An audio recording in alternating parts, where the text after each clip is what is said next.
Iran সম্ভাব্য মার্কিন স্থল অভিযানে অংশ নেবে না বলে ইঙ্গিত দিয়েছে ইসরায়েল। ফলে যুদ্ধের কৌশল নিয়ে নতুন বিতর্ক তৈরি হয়েছে। এতে পুরো চাপ পড়তে পারে যুক্তরাষ্ট্রের ওপর এবং সংঘাত আরও জটিল রূপ নিতে পারে। ইরানকে কেন্দ্র করে চলমান উত্তেজনার মধ্যে নতুন এক মোড় নিয়েছে মধ্যপ্রাচ্যের পরিস্থিতি। সম্ভাব্য মার্কিন স্থল অভিযানে অংশ নেবে না বলে ইঙ্গিত দিয়েছে ইসরায়েল। দেশটির গণমাধ্যমের বরাতে এ তথ্য সামনে আসতেই নতুন করে কৌশলগত আলোচনা শুরু হয়েছে।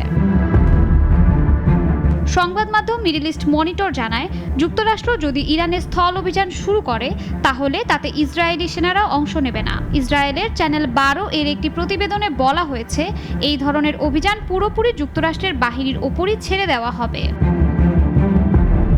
এই অবস্থান এমন সময় সামনে এলো যখন ওয়াশিংটনে ইরানের সম্ভাব্য স্থল অভিযানের পরিকল্পনা নিয়ে আলোচনা চলছে। পেন্টাগন বিভিন্ন বিকল্প প্রস্তুত করেছে বলে জানা গেছে, যদিও এখনও আনুষ্ঠানিকভাবে নিশ্চিত করা হয়নি যে প্রেসিডেন্ট ডোনাল্ড ট্রাম্প এ ধরনের কোনো সিদ্ধান্ত অনুমোদন দিয়েছেন কিনা।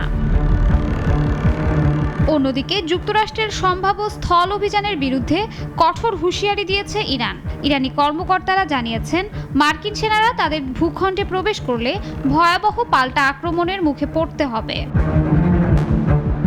এই প্রতিবেদন প্রকাশের পর যুক্তরাষ্ট্রে আমেরিকা ফার্স্ট এবং যুদ্ধবিরোধী মহলে তীব্র প্রতিক্রিয়া দেখা গেছে। সমালোচকদের অভিযোগ, ইসরায়েল নিজে সরাসরি স্থল যুদ্ধে অংশ না নিয়েও যুক্তরাষ্ট্রকে একটি ব্যয়বহুল ও ঝুঁকিপূর্ণ সংঘাতে ঠেলে দিচ্ছে। সামরিক বিশ্লেষকরা বলছেন, ইরানে স্থল অভিযান চালানো হলে তা বড় ধরনের কৌশলগত ভুল হতে পারে। যদি এই যুদ্ধ আরও বিস্তৃত হয় এবং যুক্তরাষ্ট্রের জন্য পরিস্থিতি খারাপ দিকে যায়, তাহলে তা বিশ্ব রাজনীতিতে মার্কিন প্রভাব কমিয়ে দিতে পারে।